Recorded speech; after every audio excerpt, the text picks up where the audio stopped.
बिस्मिल्लाहिर्रहमानिर्रहीम। नाज़रीन मोहतरम, आपको मिर्ज़ा सदाकत अली का मुअद्दबाना सलाम पहुँचे और मैं अपने यूट्यूब चैनल सदाकत एट लॉ पर आपको खुशामदीद कहता हूँ।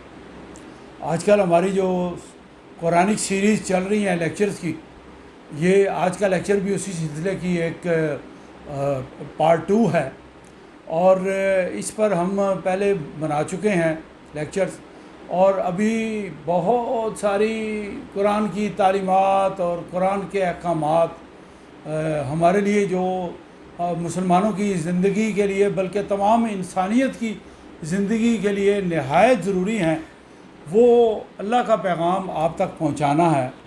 ये हमारी ड्यूटी है और सब लोग अपना अपना काम कर रहे हैं। तो आज हम एक पिछला लेक्चर जो था हमारा, वो मैंने आपको बताया था कि खौफनाक तरीन लेक्चर है और ये खौफनाक लेक्चर का पार्ट 2 है। ये भी ख़ासा खौफनाक है और वैसे तो डरने की ज़रूरत नहीं है, लेकिन अल्लाह से डरिए और आखरत से डरिए, ये मैं बात ज़रूर कहूँगा।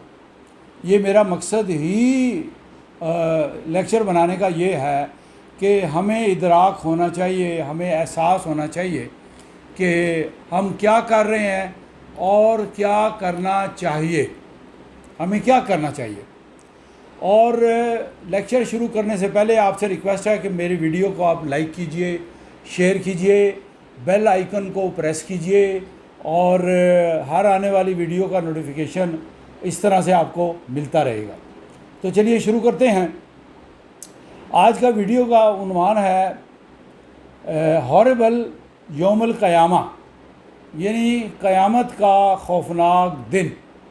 मैं कुछ नक्शा खींचूँगा रोज़े क़यामत का आपके सामने, और अगर आपके दिल में खौफ पैदा होता है, एहसास पैदा होता है, तो फिर आपके लिए मैं शुरू में एक सवाल पेश कर रहा हूँ।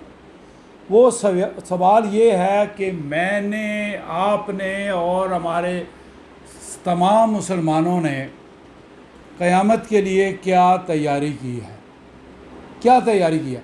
मसलन जैसे ईद आती है तो आप ईद की तैयारी ईद वाले दिन तो नहीं करते, ईद से पहले करते हैं। रमज़ान आता है, रमज़ान की तैयारी जो है वो रोज़े से पहले करते हैं। जो भी आपने तैयारी करनी है, शॉर्ट बात करता हूँ। इस तरह क़यामत का, यकीनन क़यामत का दिन एक दिन आके रहेगा। ये रब करीम का वादा है और वो अपने वादे की ख़िलाफ़ वर्जी नहीं करता। मैं आपके लिए कुरानिक रेफरेंसेस भी लाया हूँ, रेफरेंस के बग़ैर मैं बात बिल्कुल नहीं करता।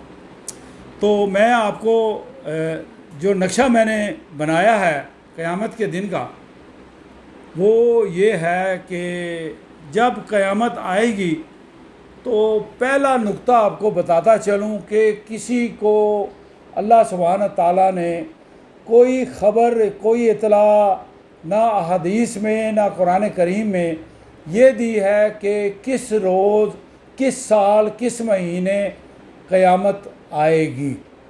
ये बात राज है और अल्लाह के सिवा कोई नहीं जानता। इवन हमारे नबी करीम सल्लल्लाहु अलैहि वसल्लम भी नहीं बता सकते कि क़यामत किस दिन आएगी। ये इतना गहरा राज है, अल्लाह सुब्हानहू ताला ने अपने पास रखा है। तो चलिए आगे चलते हैं। सवाल मैंने आपको बता दिया। मैं अपने ख़ुद को भी शामिल करता हूँ, आप में मैं भी शामिल हूँ। मैं भी अल्लाह का बंदा हूँ ना, मेरे साथ भी मेरा भी हिसाब होना है, मेरा भी वही ट्रीटमेंट होगा जो बाकी लोगों का होगा। तो क्या हमने तैयारी की है, ये मैंने सवाल आपको बता दिया। अब नक्शा ये है कि न्यूयॉर्क,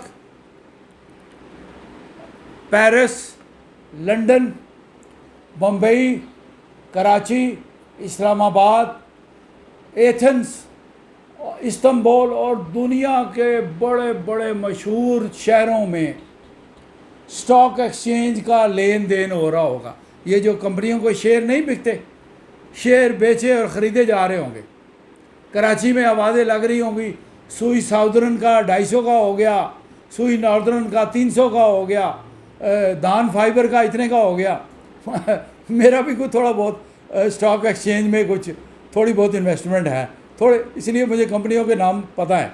लीवर ब्रदर्स का इतने का हो गया, टोयोटा मोटर्स का इतने का हो गया। ये जापान, टोक्यो, जिन शहरों के मैंने नाम लिए हैं, सब जगह स्टॉक एक्सचेंज का कारोबार चल रहा होगा। लोग मस्त होंगे अपने कारोबार में, इस बात से गाफिल होंगे हमारे साथ क्या होने जा रहा है। इसके अलावा टोयोटा मोटर कंपनी होगी या टेस्ला मोटर कंपनी होगी इलॉन मस्क की, जैक मा की कोई कंपनी होगी, बिल गेट्स का कोई माइक्रोसॉफ्ट होगा, शाहिद खान का कोई वो बहुत बड़ी फैक्ट्री होगी, कुछ भी होगा। दुनिया के बड़े बड़े इदारे अपना हिसाब किताब माल का हिसाब किताब करने में मसरूफ़ होंगे।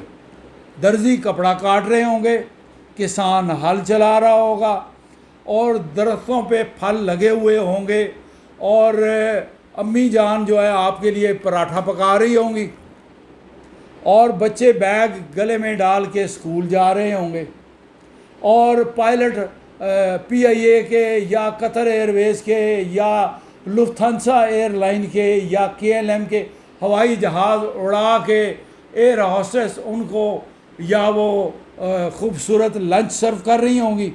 अपने अपने काम में सारे मगन होंगे। किसी को कुछ पता नहीं कि हमारे साथ क्या होने वाला है। कोई कंपनियां टाइल्स बना रही होंगी, कोई कंपनियां वाटर टैप्स बना रही होंगी, CK कंपनी अपनी परफ्यूम्स बेच रही होगी, गुची वाले अपने प्रोडक्ट्स बेच रहे होंगे, और ना जाने कौन कौन किस काम में मसरूफ़ होगा।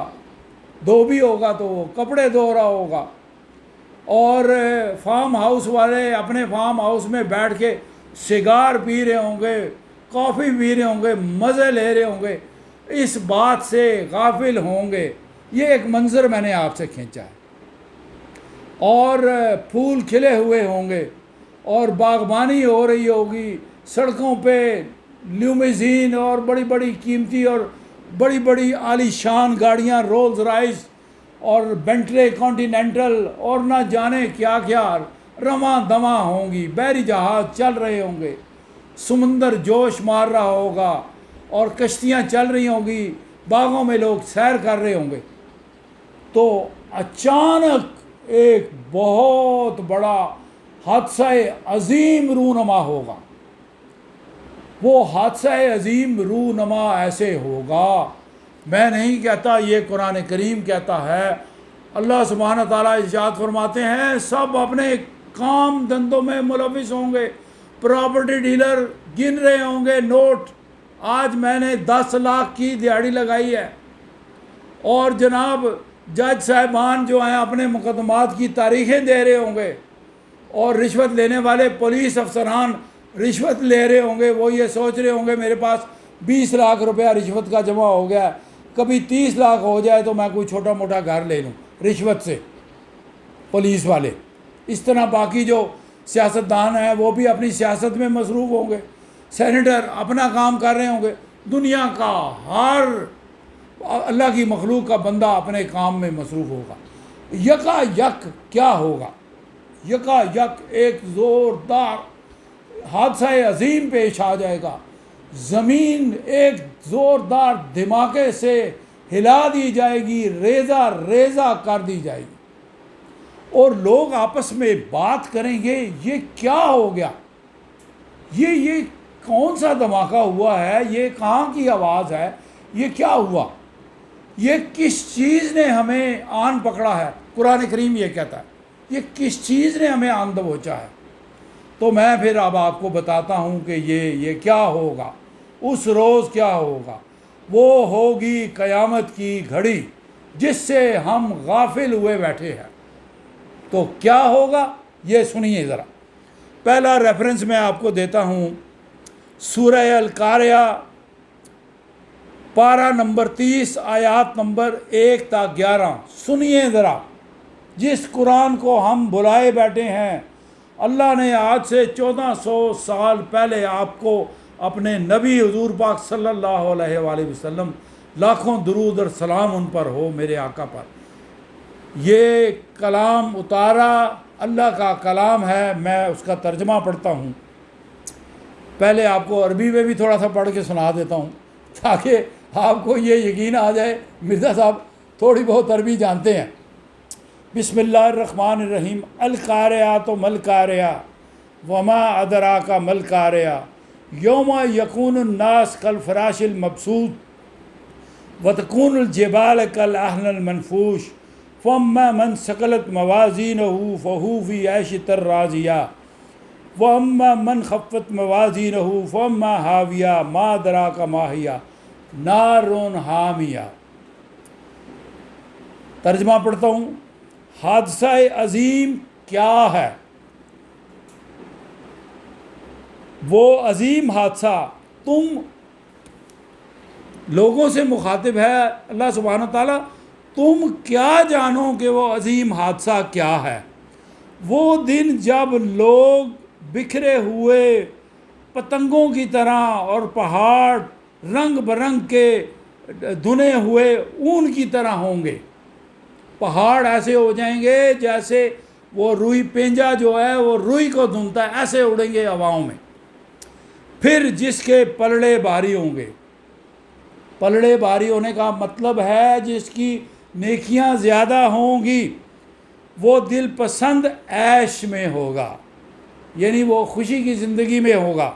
ये अल्लाह उनको नेकोकार लोगों को खुशखबरी सुना रहा है अपनी इस सूरह मुबारका के ज़रिए। आगे कोट करता हूँ। और जिसके पलड़े हल्के होंगे, यानी जिसके पलड़े में गुनाह ज़्यादा होंगे, इसकी जाए करार गहरी खाई होगी। जाए करार का मतलब है उसका ठिकाना, उसके क़याम की जगह गहरी खाई होगी। और तुम्हें क्या खबर कि वो क्या चीज़ है? वो भड़कती हुई एक आग है। ये भड़कती हुई आग से मुराद है दोज़ख। जिसके गुनाह ज़्यादा होंगे उसको बदखबरी सुना दो, उसका ठिकाना जो है वो जहन्नुम होगा। अब हदीस मुबारक में आता है कि क़यामत के रोज़ ये जो नक्शा मैंने आपको बताया, ये आगे एक और बात आपको बता दूं, ये तमाम हवाई जहाज़, तमाम बहरी जहाज़, तमाम स्काई स्क्रैपर्स, बुलंदो बाला दुनिया की अजीम तरीन इमारतें, Burj Khalifa, Burj Al Arab, Empire State Building, twin tower और रियाज में बनने वाली अजीम तरीन बुलंद तरीन दुनिया की बिल्डिंग, और मेरे आपके घर और बंगले और मोटर गाड़ियाँ, मोटरसाइकिल, ये तमाम की तमाम ख़त्म कर दी जाएंगी, गायब कर दी जाएंगी। ज़मीन के ग्लोब से ये तमाम बिल्डिंगें और तमाम गाड़ियाँ, हवाई जहाज़ और आपकी चीज़ें गायब कर दी जाएंगी। और कुरान करीम में इरशाद है, हम इस ज़मीन को एक चटियल मैदान की तरह बना देंगे। चटियल मैदान होगा। कब्रों से निकलकर इंसान अपना हिसाब लेने के लिए, अपना हिसाब देखने के लिए दौड़े चले आएंगे मैदान हशर में। कब्रों से मुर्दे निकलेंगे, एक एक कब्र से 70 मुर्दे निकलेंगे। तमाम फ्लाईओवर्स यकसर ख़त्म कर दिए जाएंगे। जो बड़े बड़े पुल बने हुए हैं, बड़े बड़े फ्लाईओवर्स बने हुए हैं, तमाम के तमाम हटा दिए जाएंगे। ज़मीन को चटियल मैदान बना दिया जाएगा। टीवी चैनल ख़त्म हो जाएंगे, यूट्यूब ख़त्म हो जाएगा, गूगल ख़त्म हो जाएगा, इंटरनेट ख़त्म हो जाएगा। सिर्फ इंसान रह जाएगा, फरिश्ते रह जाएंगे और अल्लाह रह जाएगा जो अपनी अदालत लगाएगा और आपसे हिसाब लेगा। अब मैं अगला रेफरेंस आपको देता हूँ। ये है पारा नंबर सूरह अल हाकिता आयात नंबर 11 ता 20, पारा नंबर 29। आप इधर आ जाइए।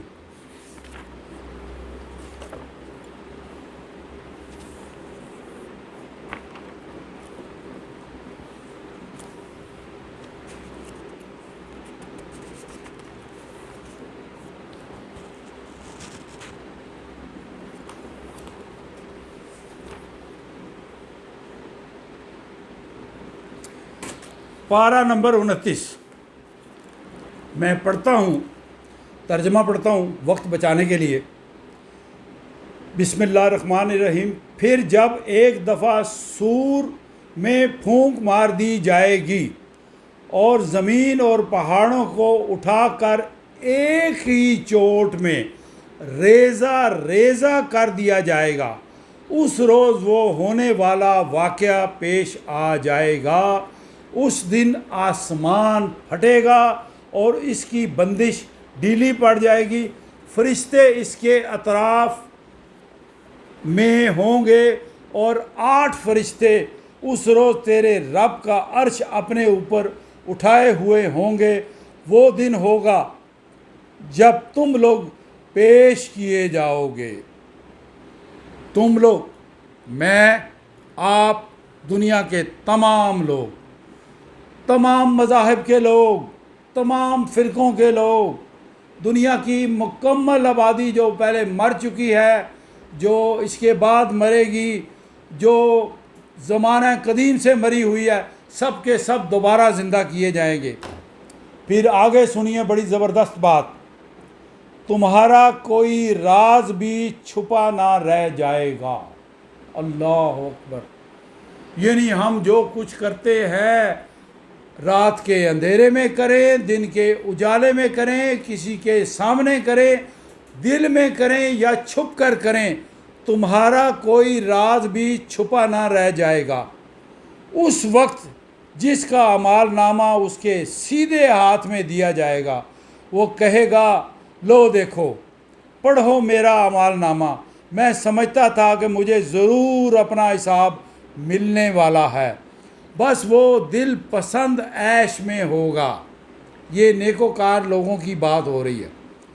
आला मुकाम जन्नत में जिसके फलों के गुच्छे झुके पड़े होंगे, लदे हुए होंगे। जिस जन्नत में नेकोकार लोग जाएंगे उनके लिए रंग बिरंगे फल, किस्म किस्म के फल तैयार मिलेंगे उनको। वहाँ ये निज़ाम नहीं होगा कि फूल निकला और फिर वो जाके पकेगा और फल तैयार होगा। वहाँ तैयार आपको फल मिलेंगे। ऐसे लोगों से कहा जाएगा, मज़े से खाओ और पियो अपने उन अमाल के बदले जो तुमने गुज़रे हुए दिनों में किए। और जिसका अमाल नामा उसके बाएं हाथ यानी उल्टे हाथ में दिया जाएगा, वो कहेगा, काश मेरा अमाल नामा मुझे ना दिया गया होता और मैं ना जानता कि मेरा हिसाब क्या है। काश मेरी वही मौत, दुनिया की मौत, फैसला कुन होती। आज मेरा माल मेरे कुछ काम ना आया, मेरा सारा इक़्तिदार ख़त्म हो गया। हुक्म होगा, यानी वो शख्स पछताएगा क़यामत के रोज़ कि मैंने जो माल जमा किया था अपने तहफ़्फ़ुज़ के लिए, वो आज मेरे काम नहीं आ रहा। मेरा सारा इक़्तिदार ख़त्म हो गया। वो जो बड़े बड़े बादशाह और बड़े बड़े ताकतवर लोग जिनके नाम से दुनिया कांपती थी, वो आज अल्लाह के डर से ख़ुद थर थर कांप रहे होंगे और ये कहेंगे, मेरा सारा इक़्तिदार आज ख़त्म हो गया। हुक्म होगा, किसका हुक्म होगा? अल्लाह का हुक्म होगा। पकड़ो इसे और इसकी गर्दन में तोक डाल दो, फिर उसे जहन्नम में झोंक दो, फिर इसको 70 हाथ लंबी जंजीर में जकड़ दो। ये ना अल्लाह बुज़ुर्ग व बरतर पर ईमान लाता था और ना मस्कीन को खाना खिलाने की तरगीब देता था। ये है मेरे अल्लाह का कुरान हकीम, जिसमें अल्लाह सुब्हान तआला ने क़यामत के दिन की पेशगोई कर दी है। वो बार बार कुरान करीम में इरशाद फरमाता है, बदअमालियों से बचो, डकैतियों से बचो, रिश्वत खोरी से बचो, हराम खोरी से बचो, माँ बाप की बेइज्जती करने से बचो। बाप को कमरे में बंद करके बाहर से ताला लगा के माँ के साथ पार्टी बना के बेहतरीन किस्म की गाड़ी में बैठ के खुद आइसक्रीमें खाने चले गए, अकेला बूढ़ा बाप कमरे में बैठा हुआ दीवारों को देख रहा।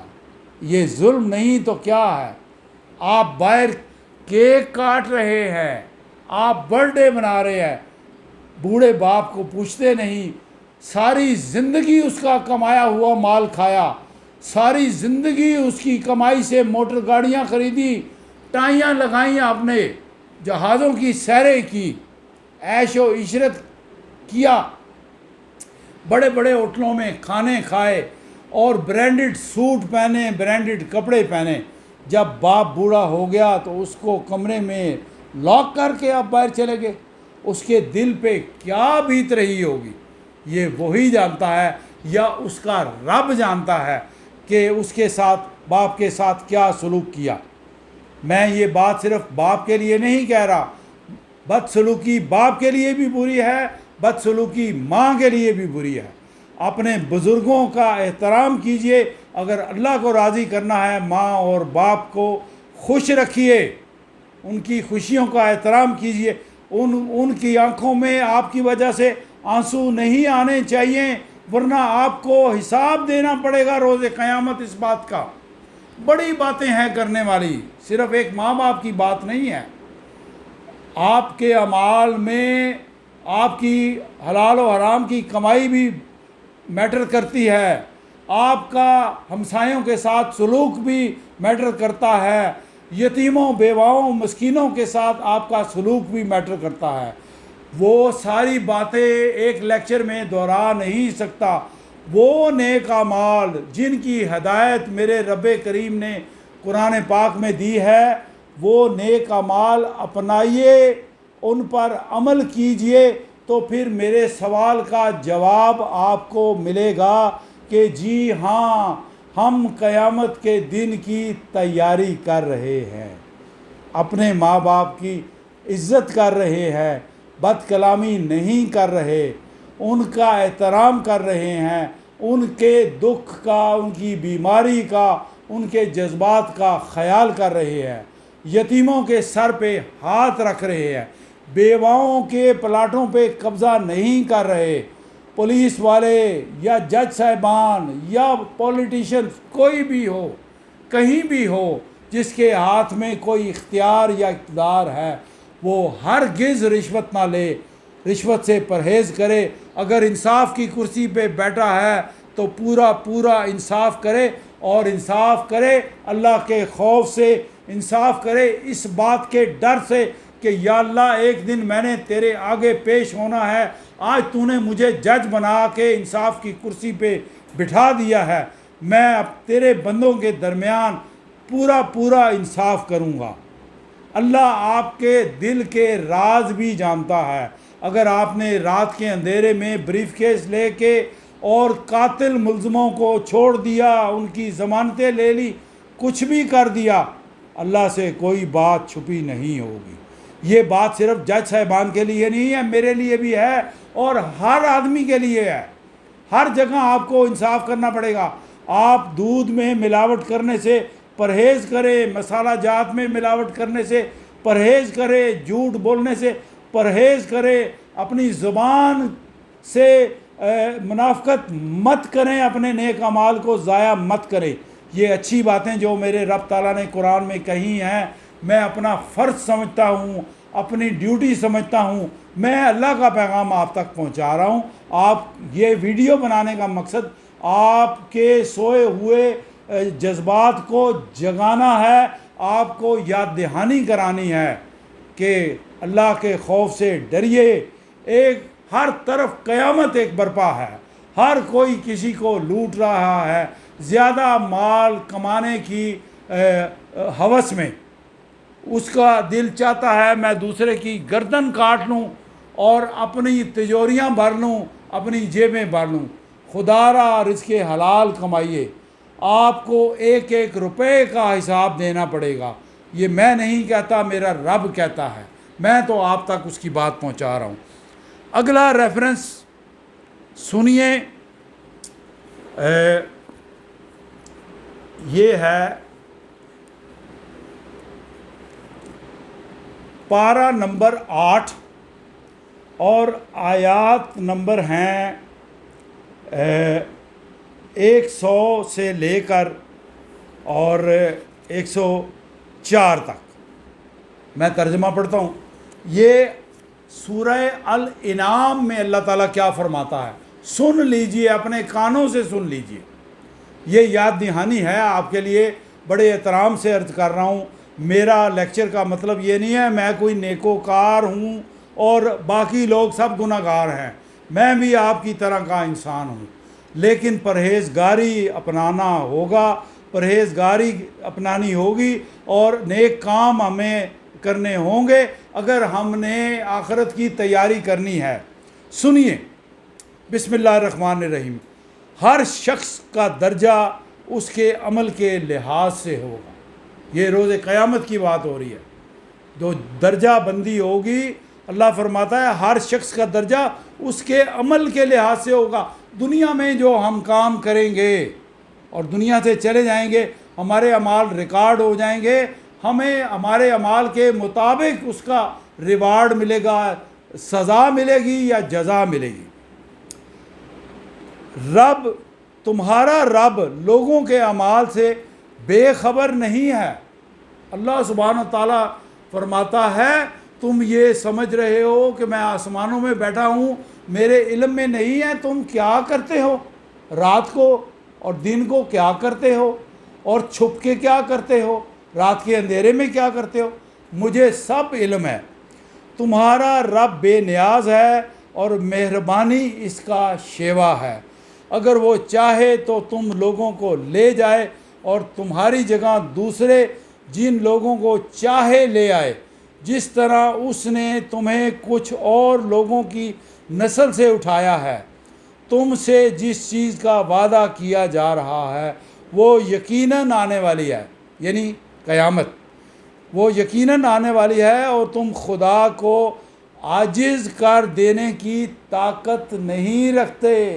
इसका मतलब ये है, ऐ लोगो, तुम्हारे अंदर इतनी सख्त और ताकत नहीं है कि तुम रब्बे करीम को आजिज़ कर दो या नाकाम कर दो।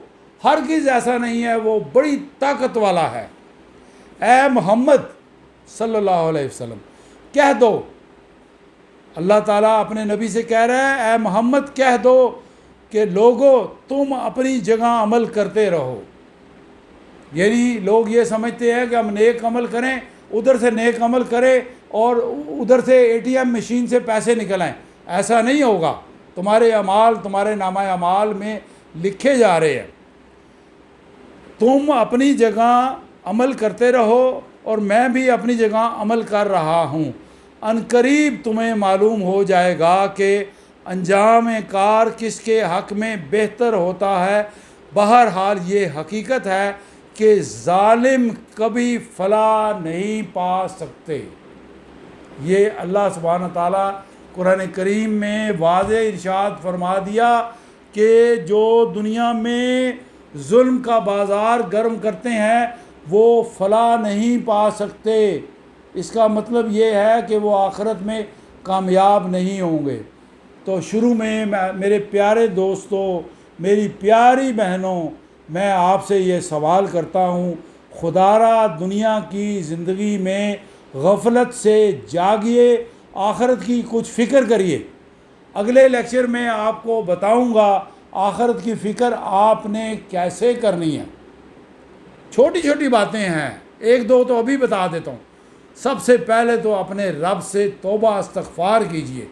हर बंदे से, मुझसे, आपसे, उससे कोई ना कोई गलतियाँ, कोई ना कोई ख़ताकारियाँ, कोई ना कोई गुनाह होते हैं। अल्लाह से माफ़ी मांगिए। जब तक हम जी रहे हैं, जब तक तौबा का दरवाज़ा बंद नहीं हो जाता, हमें माफ़ी मिल सकती है।